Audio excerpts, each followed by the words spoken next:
중간쯤에 보리는 중생에 속하는 것이니, 보리는 중생, 깨달음이죠. 보리라는 것은 보리, 깨달음을 말하는 거예요. 보리는 중생에 속한다. 깨달음이 중생에 속한다? 무슨 말이지? 한번 볼까요? 만약 중생이 없으면 보살이 마침내 깨달음을, 무상정각이나 보리는 같은 말이에요. 보리, 무상정각. 무상정각은 이제 위 없는 깨달음인 거고, 보리는 그냥 깨달음이에요. 그러니까 깨달음, 나는 내가 배가 고픈 걸 깨달았어. 말이 맞나요? 틀렸나요? 배가 고픈 걸 깨달았어. 맞아요? 틀려요? 뭐 우리 일상생활 쓰는 것 중에 하나잖아요. 근데 그 깨달음이 이제 그냥 자각의 의미가 있고, 내가 화난 걸 깨달았어. 내가 가난하다는 걸 깨달았어. 이게 이제 깨달음의 정도가 그냥 자각의 의미가 있고, 자각보다 이제 한 단계 더 높고 해서 내가 가난한 것도 그냥 가난한 게 아니라 처절하게 가난한 걸 깨달았어. 이건 좀 뭔가 이제 인생의 의미심장한 걸 느꼈다라는 거잖아요. 내가 권력이라는 것이, 권력의 속성을 깨달았어. 이거 느꼈다라는 건데, 이렇게 그냥 권력이라는 게 참 그렇구나 이런 게 느낄 수도 있고, 너무 충격적으로 느꼈을 수도 있어요. 그런 건 이제 속세의 깨달음이고, 진재의 깨달음을 무상정각, 무상정등 정각을 말하는 거죠. 위 없는 깨달음. 그냥 우리가 자각의 의미가, 내가 이렇게 하면 돈을 번다는 걸 깨달았어. 이렇게 하면 돈을 잃는다는 걸 깨달았고, 이렇게 하면 건강을 잃는다는 걸 깨달았어. 이것은 이제 그런 걸 또 보리라고 하지는 않아요. 보리는 어떤 정신적인 영역, 자기 자아의 성숙에 대한 영역이지, 우리가 쓰는 깨달음이라는 것은 이제 그냥 각의 의미, 자각의 의미도 있지만 좀 더 차원이 더 높은 정신적인 영역에 바로 무상보리, 무상정각, 무상정등정각, 이게 안욕따라 삼맥삼보리죠. 이것은 최상의 깨달음인데요. 이런 무상정각을 이루려면 중생이 없이는 무상정각을 이룰 수 없다.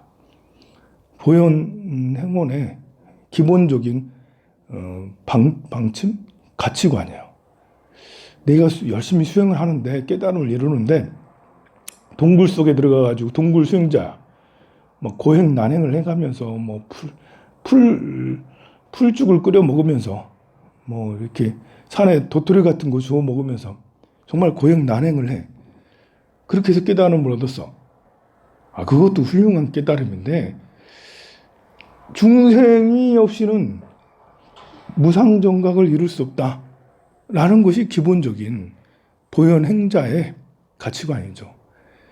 그러면 숲속에서, 동굴 속에서 혼자서는 깨달음을 얻을 수 없냐? 아니죠. 동굴 속에도, 숲속에도 나무가 있고요. 숲속에 다람쥐도 있고, 숲속에 물도 있고, 땅도 있고, 벌레도 있고, 많습니다. 그런 중생들을 생각하는 것도 역시 보리심을 일으킬 수가 있고, 결국은 무상정각을 일으킬 수 있죠.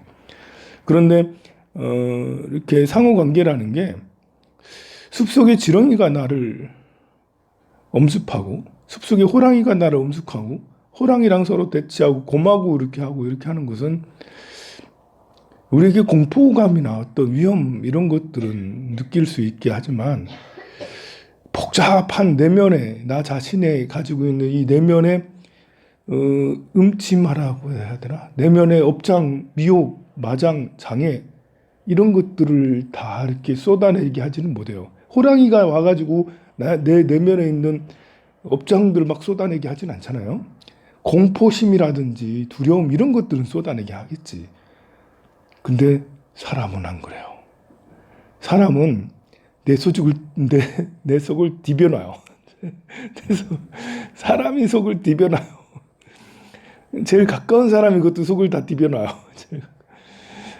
속을 디벼놓으니까 이 마음속에 있는 나도 모르고 있던 이런 것들이 막 밖으로 나오게 되죠. 그래서 중생이 내 마음을 디벼놔. 이제 그래서 거친 번뇌와 미세한 번뇌를 다 중생이 알아차리게 한다. 지장보살님은 중생에게 속이 뒤집어지진 않겠죠. 하지만 지장보살님은 계속 보현보살님이나 이런 분들은 지옥을 다니면서 그 중생들을 보게 되죠.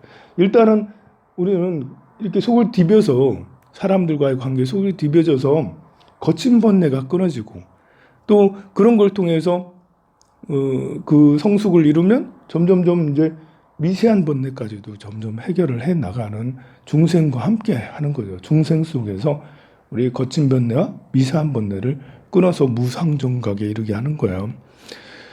너희들은 이 뜻을 마땅히 이렇게 할지니 중생에게 마음이 평등하면 능히 원만한 대비를 성취하여 평등이 이제 중생에 대해서 평등한 마음을 갖는 게 참 중요하죠. 여기서 평등이라는 것은 나와 너가 서로 다르지 않다라는 거잖아요. 나와 너가 서로 다르지 않다. 이게 평등의 개념인데 나와 너가 서로 다르지 않기 때문에 이렇게 그 상대를 존중할 수가 있고 상대의 마음을 이해할 수가 있고 그래서 대비심이 일어나는 거예요. 내가 누군가에게 비난받았을 때 난 이런 마음이었지. 그러니 내가 상대를 비난하지 않고 또 비난받은 상대가 있다면 그 마음을 위로해 줄 수가 있고 구제해 줄 수 있고 도와줄 수 있고 내가 배가 고팠더니 너무 힘들더라. 남이 나를 무시하고 참 배가 고픈 게 참 그렇더라. 그러면 배고픈 누군가가 있을 때 우리는 그에게 연민심을 일으키고 그를 도우려고 하겠죠. 그러다가 상처도 있고 막 그러겠지만 그렇게 해서 이 원만한 대비를 성취해 평등히 하면 능히 대비를 성취하며 대비심으로 중생의 뜻에 수순한다 라고 했습니다. 그래서 그것이 부처님께 공양함이 된다. 그래서 보현행문은 이것이 가장 기본이에요. 보리는 중생에 속하는 것이니 중생이 없으면 깨달음을 무상정각을 이룰 수가 없다. 그러면 중생을 어떻게 대해야 되냐? 평등히. 너와 내가 서로 다르지 않아. 그래서 중생에게 대비심을 일으키고 그 대비로 인해서 안욕따라 삼락삼보리를 이루는 그런 원리인 것입니다. 그래서 이 항순 중생 굉장히 중요한 거니까요. 우리가 대비심과 지혜, 깨달음과의 관계를 잘 알아서 대승불교는 사실은 이렇게 나 혼자의 수행이 아니라 같이 수행을 해서 함께 이제 깨달음의 이런 길로 나아가는 것을 말하거든요. 그래서 중생 속에서 함께 하는 거죠. 요 분을 저번에 이제 내가 여러분들하고 같이 이제 한 적이 있죠. 경자생, 무자월, 경진일, 개미시, 년월일시인데요. 이분은 겨울에 태어났어요.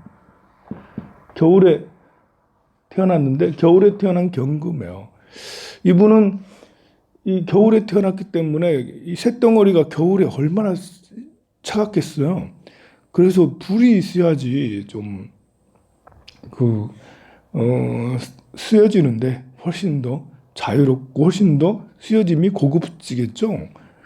그런데 이게 불이 없어, 불이. 이거 본래 이거 용어 중에 이런 용어를 금수 상관격이라는 격이에요. 금수상관격은 머리가 굉장히 뛰어나요. 머리가 좋아요. 한 번 들으면 이해가 정말 잘 돼요.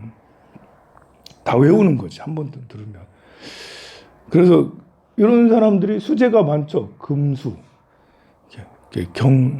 경금이 자월에 태어난 사람 중에 뛰어난 머리가 엄청 쇳덩어리를 물로 씻는 거예요. 쇳덩어리를 물로 씻고 하니까 얼마나 깨끗하겠어. 그리고 쇳덩어리는 한번 들으면 불덩어리는 들으면 그 즉시 사라져. 불이 많은 사람은 기억력이 별로 안 좋아요. 쇳덩어리는 한번 들으면 쇳덩어리에 새겨. 쇳덩어리에 새기니까 기억력이 엄청 좋아요. 그런데 이분이 여기가 편인이 있어요. 편인이. 그래서 여기에 금수 상관격인데 편인을 가진 상관폐인도 있죠. 상관폐인이라고. 상관이라는 건 내 마음대로 하겠다라는 거거든요. 내 마음대로 살고 싶다 이런 것인데 그냥 사는 게 아니라 머리를 쓰면서 편인을 가지고 있으니까. 제가 여러분들한테 편인 이야기는 자주 했잖아요. 편인은 마음이 큰 거다. 그래서 불안하기도 하고 그래서 우울하기도 하고. 왜냐하면 될 거 안 될 거 다 생각하니까. 희망회로도 잘 돌리고 또 안 될 것도 생각해. 그래서 걱정이 태산이 편인인 거예요. 그래서 종교를 갖는 사람들이 편인을 가지면 종교 생활을 잘할 수가 있어요. 아니, 편인을 가진 사람이 종교 생활을 안 하면 안 할 수도 있긴 해요. 근데 하면 장점이 많죠. 왜냐하면 종교라는 것은 하느님 같은 경우도 뭐 보이지 않는 걸 믿고 부처님도 열반하신 지 오래됐는데 그걸 믿고 그 가치를 믿잖아요. 그 아무나 되는 게 아니기 때문에 편인을 가진 사람들이 그걸 잘 믿을 수가 있어요. 그런데 이분은 편인이라는 건 이게 월 여기쯤에 이렇게 있으면 이게 부모하고 좀 그래요. 이게 대체로 다 그런 건 아니고 한 80% 이상의 확률적으로 80% 이상이 부모에게 사랑을 제대로 못 받아요. 그래서 이분이 본인도 그렇게 말씀하셨어. 아버지한테 빠따로 맞았다고. 이제 그것도 대학교 때도 아버지한테 빠따로 맞았다. 어머니하고의 관계는 잘 모르겠는데 보통 편인은 어머니와의 관계인데 사랑을 제대로 못 받기가 쉬워요. 그래서 다 그렇지는 않지만 그걸 극복을 해내고 이겨내야 될 필요가 있어요. 뭐 이런 경우가 어렸을 때 조실부모 하는 경우도 자주 생기죠. 편인이 이렇게 있으면. 다 요즘에는 이제 많이 안 그러죠. 요즘에는 젊어서 죽는 사람이 별로 없잖아요. 근데 옛날엔 젊어서 죽는 사람이 많아.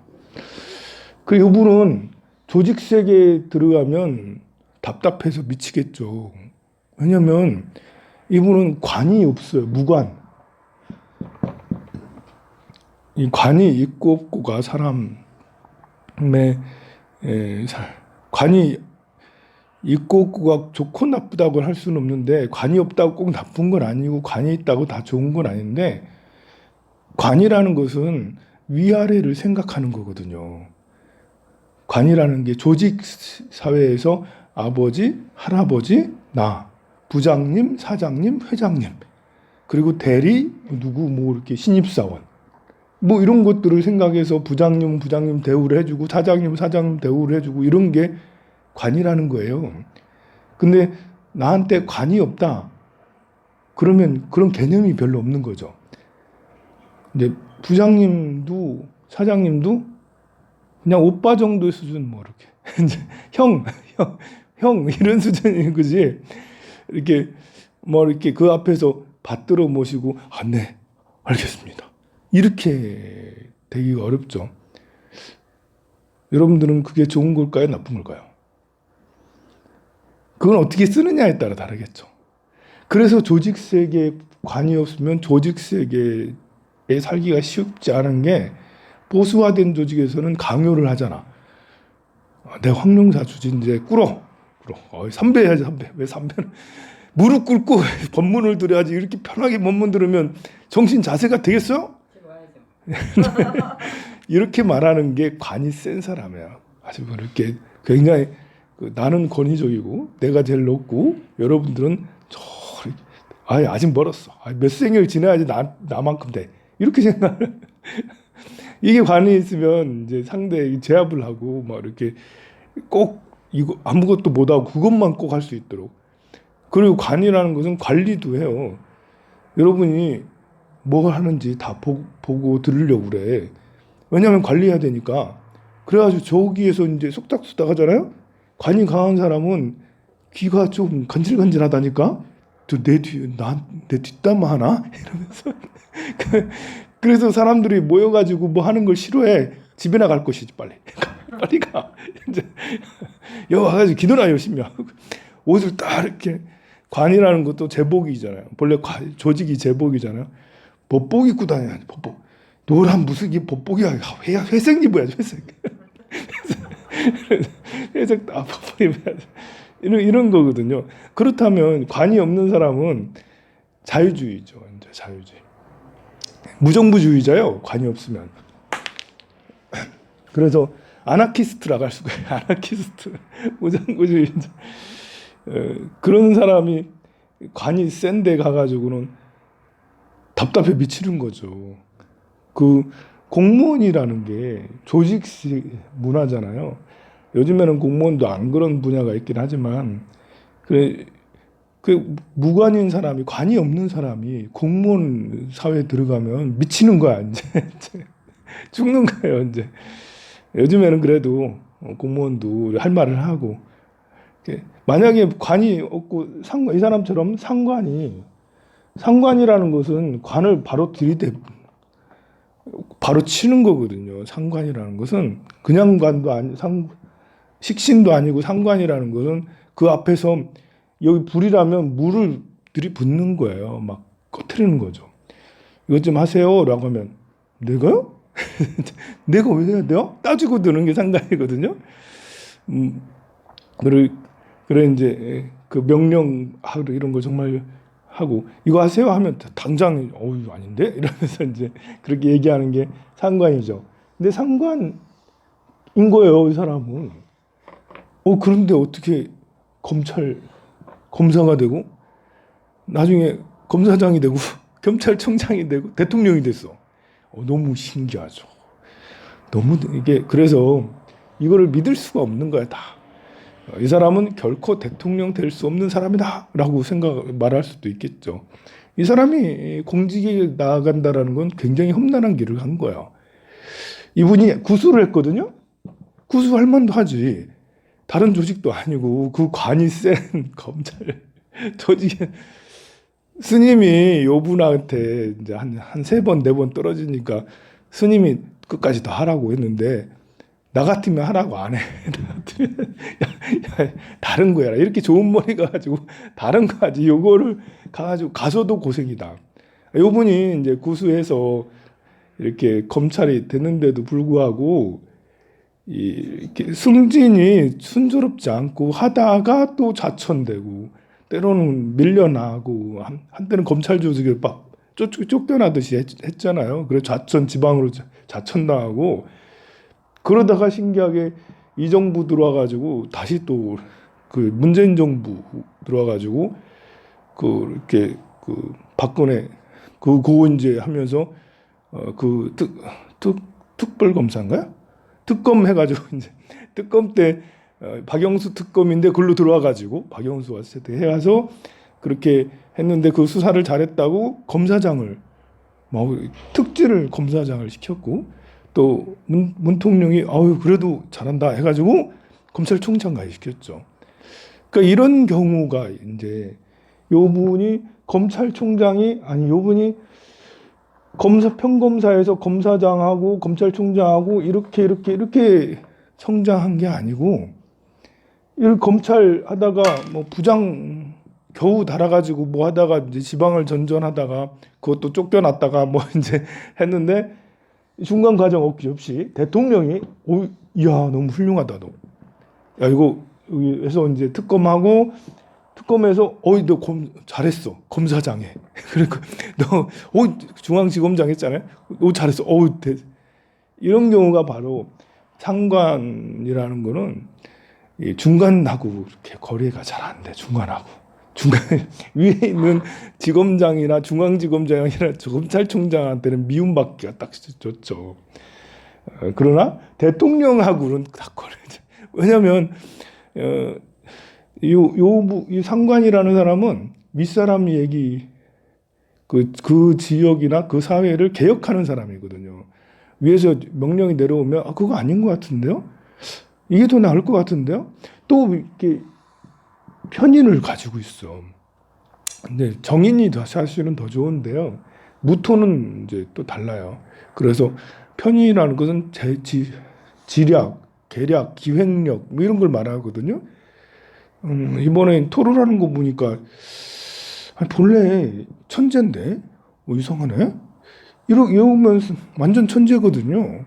그 금수상관의 편인을 가지고 있으면 전략적이고 이렇게 언어력이 엄청 세고 기억력이 뛰어난데 왜 저렇게 토론을 못하고 버벅대고 머리 나쁜 사람처럼 왜 저러지?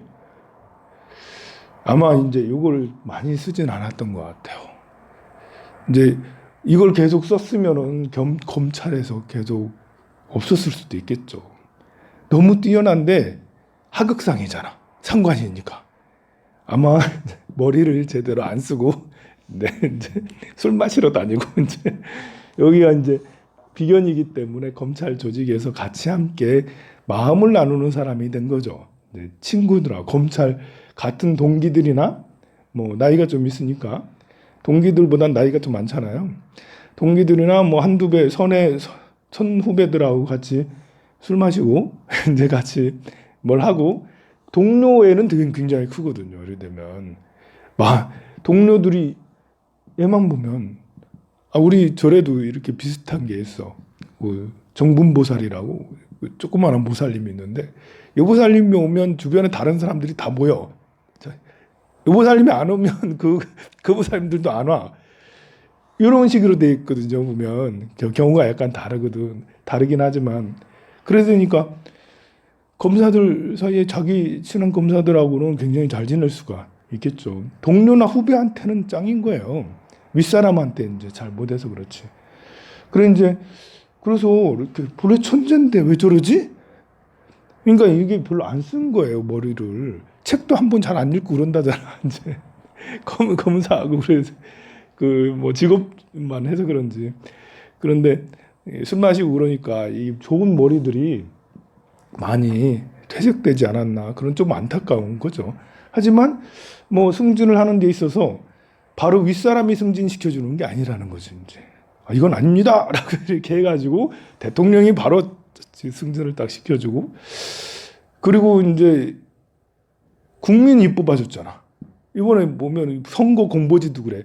국민이 선택한 국민이 만들어낸 대통령. 우리나라에서는 국민이 민주주의 공화국이니까 국민이 주권자잖아요. 그래서 당 내에서 뭐 위에 선배 이런 대우 안 하고 있잖아요. 요분은 위에 있는 뭐 홍준표, 유승준 뭐 이런 유승준인가? 유승민인가? 뭐 이런 선배 대우 전혀 안 하잖아요. 오히려 홍준표한테 어깨 뚝뚝 두드리고 이제 한참 검찰에서도 한참 선배인데도 너무 뚝뚝 두드리고 하는 이런 것을 보면 정말 상관이라는 거죠. 위에 사람 아예 대접을 안 해. 왜냐하면 대접을 안 한다는 것이 무례할 수도 있지만 이분이 성향이 그래. 성향이 금수상관이 아주 강하고 그거를 무토로 이렇게 공부를 통해서 유교를 배우고 어른을 존중하는 걸 배우고 뭘 하고 이렇게 했으면 그것이 이렇게 따뜻한 감성을 지닌 그런 사람이 될 수도 있었지만 그쪽으로는 별로 하시지 않았고 쓴 것은 상관을 많이 쓰셔서 그래서 도둑놈 잡는 거는 잘 잡지. 그 앞에서 불어 하면 고양이 앞에 진 거예요. 만약에 도둑놈 있잖아. 요 분한테 딱 걸리면 눈빛으로 말해 그러면 안 할 수가 없어. 술술술 이제 제압당하는 거예요. 완전히 경금이 엄청 또 세거든요. 그래서 정말 신기한 거는 이렇게 이런 분이 공식에 들어가서 버티다 하다 보니까 결국은 최고의 지위도 올라갈 수 있다. 그래서 이게 안 맞는 거예요. 이렇게 내가 얘기했잖아. 이분이 한 3번쯤 떨어지고 나한테 왔으면 그거 하지 말고 다른 거 하세요. 이렇게 뛰어난 자질을 가지고 검사 안 해도 뭘 해도 더 잘할 수 있습니다라고 했을 거라고. 나처럼 시기에 따라서 좀 이렇게 하세요, 저렇게 하세요, 이렇게 이런 사람이잖아. 나는 방편을 많이 쓰는 사람이잖아요. 곧바로 직진 이게 아니잖아요. 근데 요 분은 스님을 이제 직진하는 스님을 만난 거예요. 더 하세요. 할 때까지 하세요. 네. 그러면 이렇게 자질이 있기 때문에 여론이 이제 이렇게 합격 운이 12년 중에 한 2년 정도는 합격운이 세게 들어오거든요. 그러면 그때까지 구술을 한 거지. 이제 정말 한 바퀴 다 돌아간 거야. 12년이 한 바퀴 다 돌아. 그래서 뛰어난 머리를 가진 사람은 이렇게 비록 관이 없어도 공기업이나 공직에 합격할 수 있는 거예요. 관이 없어도. 그러니까 관이 없다고 공무원을 하면 안 돼요. 이건 아닌 거예요. 관이 없어도 공무원이 될 수가 있어요. 왜냐하면 연운이 있기 때문에. 또 이게 이런처럼 상관이 강한 사람이 공무원 하면 안 되지. 조직사회가 안 되니까. 하지만 요 분을 보면 안 그렇잖아요. 요 분을 보면 결국에는 지금 이제 이렇게 됐잖아요, 지금. 그래서 모든 게 나 이런 성향을 가지고 있으니까 난 이런 것들 이렇게 할 거야. 나는 이분한테 얘기하고 싶은 것은 요걸 가지고 있잖아. 요 부토를 가지고 있기 때문에 사람의 마음을 잘 이해할 수 있는, 그러니까 국민의 마음을 잘 이해할 수 있고 전략적이고 계획적이니까 다시 공부를 좀 더 하시면 인문학을 공부하시고 심리학을 공부하시고 해서 사람의 마음을 어루만져주고 여성의 마음을 이해해주고 어린이의 마음을 이해해주고 그 보니까 유세장 현장 이만큼 꼬마가 나왔어. 그 꼬마를 이제 선물 주고받고 하는데 옆에서 사람들이 업어주라고 안아주라고 하는데 사람들이 다 안아주라고 10번을 얘기해도 못 알아. 아이를 안을 수가 없어. 그래가지고 정말 이제 어찌 이렇게 할 줄도 모르다가 이제 왔다 갔다 하다가 이제 이거 이거 하시고 그거 하시고 이제 들어가시더라고. 그걸 보면서 야 정말 어린이를 한 번도 상대를 안 해본 거지. 그래서 요 충분히 하실 수 있거든요. 이게 충분히 하실 수 있는데 좀 이렇게 감성을 좀 키우시고 그렇게 국민들을 이렇게 아픈 사람들, 힘든 사람들, 약자들 이분들을 배려해주는 그런 분이 되면 좋지 않겠나. 정말 이분이 지금의 자리까지 올라갔다는 것은 기적 중에 기적인 거죠. 아니, 본인의 삶도 기적일 수 있겠지만 이걸로 봐도 정말 고생하신 것 맞다. 자기가 가진 걸 굽히지 않고 해왔던 이런 것들이 결국 빛을 발해서 됐습니다. 부디 무토를 잘 활용해서 좀 더 감성적이고 훌륭하신 분이 되면 좋겠습니다. 선물하세요.